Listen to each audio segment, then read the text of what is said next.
Salut, aujourd'hui on vous propose un petit bonus en attendant le prochain épisode. Le 17 février dernier, on a été invité dans l'émission littéraire J'irai cracher sur vos ondes, sur la radio rennaise Syllab, pour une édition spéciale consacrée aux pratiques d'écriture en ligne. Aux côtés de Cess, Clara et Eva, nous avons échangé sur cette thématique à travers plusieurs chroniques.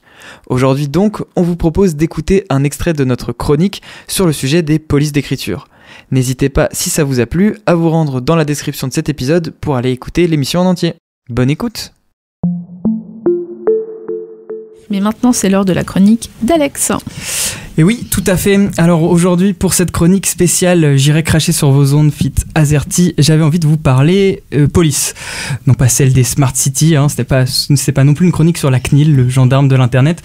Non, moi je vais vous parler des polices de caractère, celles qui composent les mots de nos livres préférés et de nos écrans connectés. Alors, pour ma part, mes premiers souvenirs liés à l'ordinateur remontent à ces moments où, assis sur les genoux de ma grand-mère, je la regardais s'amuser à explorer les merveilles de WordArt, cette fonctionnalité du très célèbre logiciel Word qui nous permettait d'appliquer à nos textes des effets visuels que, avec du recul, on ne regrette pas trop.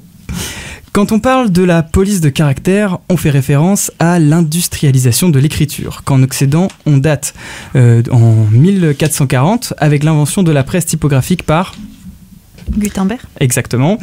Le principe de son invention est simple. On conçoit d'abord des petites pièces en métal avec un caractère en relief qu'on va assembler sous forme de mots ou de textes. Ces caractères sont ancrés, puis une feuille de papier est pressée contre eux de manière uniforme, transférant ainsi l'encre sur le papier. Une fois imprimé, le papier est mis à sécher et voilà, comme dirait l'autre, ceci est une révolution. Pour plus d'efficacité et pour pouvoir réutiliser les pièces en métal, les caractères gravés ont été uniformisés dans ce qui a composé la première police d'écriture pour l'imprimerie occidentale, Textura, conçue à l'époque pour imiter l'écriture manuscrite des moines copistes. Au cours de l'histoire, les techniques évoluent et la police de caractère se simplifie, se diversifie et devient de plus en plus lisible. Au XVIe siècle, François Ier fait concevoir Garamond, qui marque un changement drastique dans la manière de composer le caractère. En 1816, la première typographie sans empattement est née. Enfin, arrive la fin du XXe siècle et une époque d'après-guerre qui verra la démocratisation des machines à écrire, les différents constructeurs proposant chacun leur propre famille de caractères. Et l'informatique dans tout ça ? Alors j'y viens, puisque justement, j'allais vous parler des années 70 et 80, qui marquent les débuts de l'informatique grand public. Et pour que l'outil numérique soit utilisé, les premiers ordinateurs dotés d'écran avaient besoin de police d'écriture. C'est dans ce contexte qu'en 1968, la première police d'écriture à destination des écrans voit le jour. On parle de DigiGrotesque, une police d'écriture qui, j'en suis sûr, ne vous dit rien. Faisons encore un bond dans le temps, jusqu'au début des années 90, Tim Berners-Lee, chercheur au CERN, invente le web. À l'époque, le chercheur était loin de se douter que son invention, qui était à la base une simple expérience de documentation, allait changer la face du monde. Le premier site web explique le fonctionnement de son invention, à quoi elle sert. À ce moment-là, quand nos yeux se rivent sur la première page de l'histoire, la police d'écriture qu'on voit est... Alors toi en l'occurrence, Cess, tu as la réponse. Est-ce que tu sais quelle était la première police qu'on ait pu voir sur un écran ? J'en ai aucune idée. Sur le web. Elle était romanesque. Et oui, c'était Time New Roman, qui est encore aujourd'hui la police par défaut des navigateurs web et des mémoires universitaires. Si vous ne chargez aucune police, n'importe quelle page web dévoilera son texte en Time New Roman, hérité, marrant, de l'imprimerie classique, forcément. Alors, si on s'arrête un peu sur le web, comme je disais, cette invention elle a été révolutionnaire et a largement participé à démocratiser le réseau Internet dans les foyers. Aujourd'hui, le design des pages web a ses propres codes, ses propres constructions qui distinguent les supports numériques des supports papier. Mais ça n'a pas toujours été comme ça, le web n'a pas toujours été comme ça. D'ailleurs, à ses débuts, il a dû s'inspirer d'inventions existantes et là, je pourrais vous parler du livre. Mais non, vous voyez bien qu'on ne consulte pas des pages web de gauche à droite. Alors, le web se serait peut-être inspiré du volumen, ce rouleau de papyrus ou de parchemin qu'on trouvait de l'Égypte ancienne à l'Antiquité. Pour des raisons de praticité, le volumen a été concurrencé par le codex, qui doit vous dire quelque chose. Cet ensemble de feuilles coupées et liées les unes aux autres par une tranche est bien plus pratique, bien plus transportable.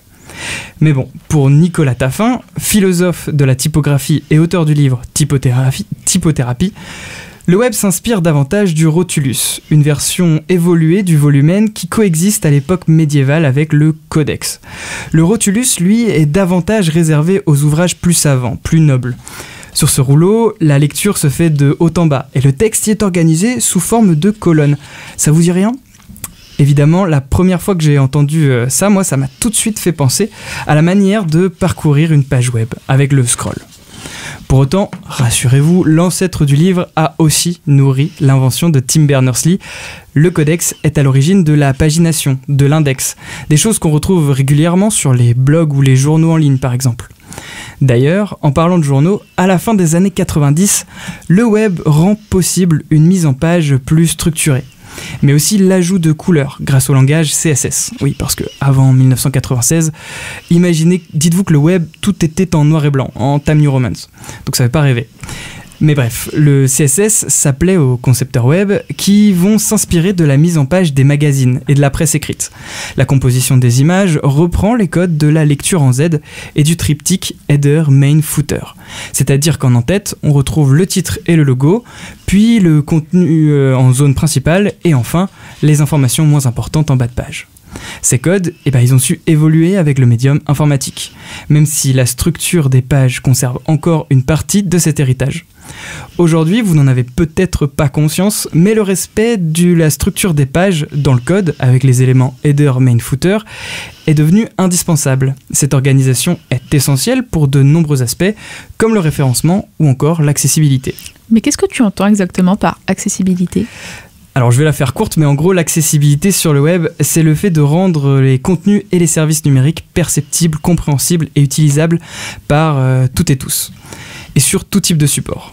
On n'a pas tous la même manière de naviguer sur Internet, et aujourd'hui, bon nombre de services numériques qui sortent, et qui parfois sont essentiels à la vie de tous, ne sont pas adaptés justement à la vie de tous.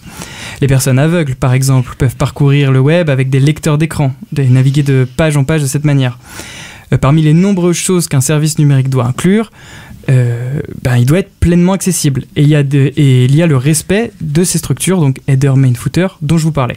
Donc si je comprends bien, le web s'est inspiré des codes de la presse écrite, qui sont aujourd'hui des bases essentielles pour garantir une consultation accessible des pages pour tout le monde. Alors oui. Mais alors franchement, ça c'était pour l'anecdote, hein. Il y a 1000 autres choses à mettre en place sur son site web pour être le moins discriminant possible dans l'accès au contenu pour les personnes en situation de handicap. Il y a des choses obligatoires par la loi d'ailleurs, et des choses qui sont plus des choses bienvenues, comme le choix d'une police de caractère facilitant la lisibilité pour tous, comme Lucia ou Open Dyslexic par exemple. Justement, revenons-en à la police de caractère. Mais oui, c'est vrai, c'est de ça que je vous parlais à la base. Alors allons-y. Demandons-nous aujourd'hui, que fait la police ? Je vais essayer de ne pas trop rentrer dans les détails, mais en gros, pour créer une page web, plusieurs méthodes existent, si on veut utiliser une police d'écriture. Avant tout, une police doit être appelée. Elle est stockée quelque part et est chargée dans le code.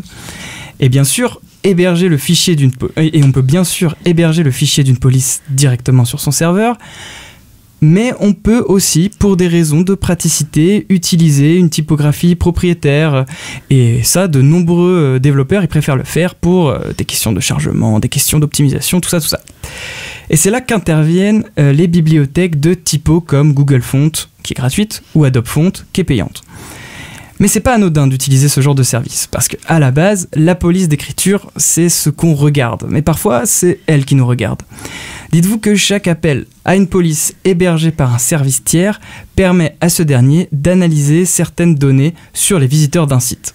Par exemple, en chargeant une police depuis Google Font, on offre à Google une opportunité de suivre quelles pages sont visitées, à quel moment, par qui. Autrement dit, ces polices, elles peuvent servir quelque part de tracker invisible. Alors, Google vous répondra évidemment qu'ils n'utilisent pas les fonts, les typos, pour récolter des données personnelles, évidemment. Ils invoqueront le RGPD, ce genre de choses, mais personnellement, je vous laisse mettre de la confiance que vous accordez à l'une des entreprises les plus puissantes du monde, souvent condamnée et qui maintenant répond aux caprices de Donald Trump. Mais je vais encore m'égarer. De l'autre côté, Adobe, on a Adobe, donc une entreprise bien connue pour cette tendance à, disons, emprunter les données de ses utilisateurs sous prétexte d'entraîner ses propres modèles d'intelligence artificielle. Et je ne doute pas que ces typographies puissent servir à disons les inspirer.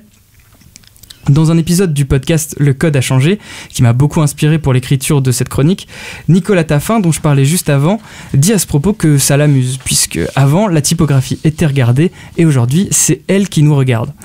Comme quoi, en ligne comme hors ligne, peut-être qu'il vaut mieux toujours se méfier de la police.